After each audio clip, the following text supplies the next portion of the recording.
Welcome, this is Cheating Tales Stories. Tell me where you're watching from. Have you ever trusted someone so deeply that you couldn't imagine life without them, only to realize they were planning your downfall the whole time? Call me whatever you want, but this story isn't just mine, it could happen to anyone. My name is Louis.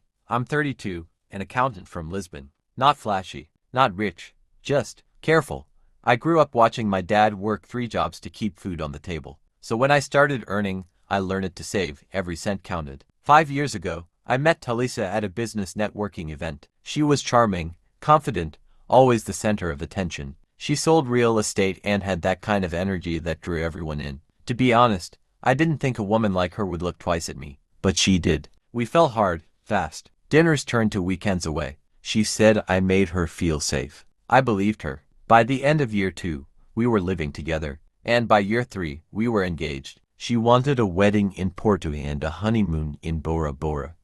I laughed at first, told her we'd need to rob a bank. But she said, no pressure. One day. It's just a dream. So I made it my mission. I opened a secret honeymoon account. Not because I didn't trust her, but because I wanted to surprise her. Every bonus, every side gig, every bit of overtime, I threw it into that account. Over 5 years, I saved just over $15,000. She had no idea. But in the final month before the wedding, Talisa started changing. At first, it was subtle. Phone calls she took in the bathroom. Texts she didn't want me seeing. Nights she came home exhausted but smelling like new perfume. I asked if everything was okay.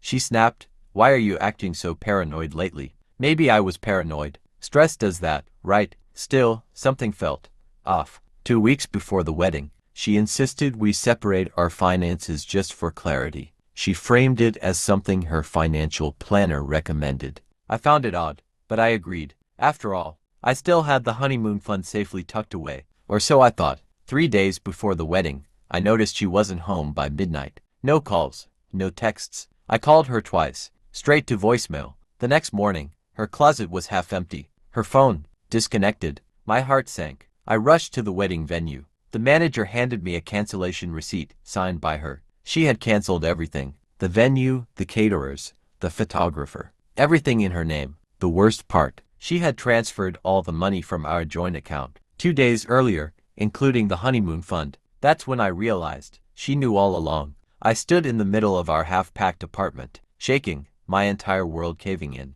I contacted the bank. The transfer had gone to a private investment wallet, and traceable unless I pressed charges. But how could I? I trusted her blindly. No prenup, no protection. Friends tried to comfort me. At least you found out before the wedding. But that didn't help when I sat alone at night, staring at a wedding ring I never got to give her. Weeks passed. Then, one afternoon, I received a strange envelope in the mail. No return address. Inside was a receipt from a luxury hotel in Barcelona. And guess who had checked in? Talisa, with a man named Iran dos Santos. That name sounded familiar. He used to comment on her Instagram posts. Always heart emojis and responses. I thought he was just another admirer. Turns out, he was more than that. I did some digging. Iran was a crypto investor with a flashy online presence. The kind of guy who flexed Rolexes and yachts but never held a real job. It all made sense. She used me as her emotional and financial backup, while planning a new life with someone flashier. My rage turned cold. I didn't want revenge. I wanted closure. So I flew to Barcelona. No plan, just that receipt, and an address I pulled from one of Iran's YouTube vlogs. I found their Airbnb near the coast. I waited. That night, they walked in, laughing, holding hands. She didn't recognize me at first. But when she did, she froze. I didn't yell. I didn't cry. I just said one thing. You could have told me. Her eyes darted. Guilt? Fear? I don't know. She whispered.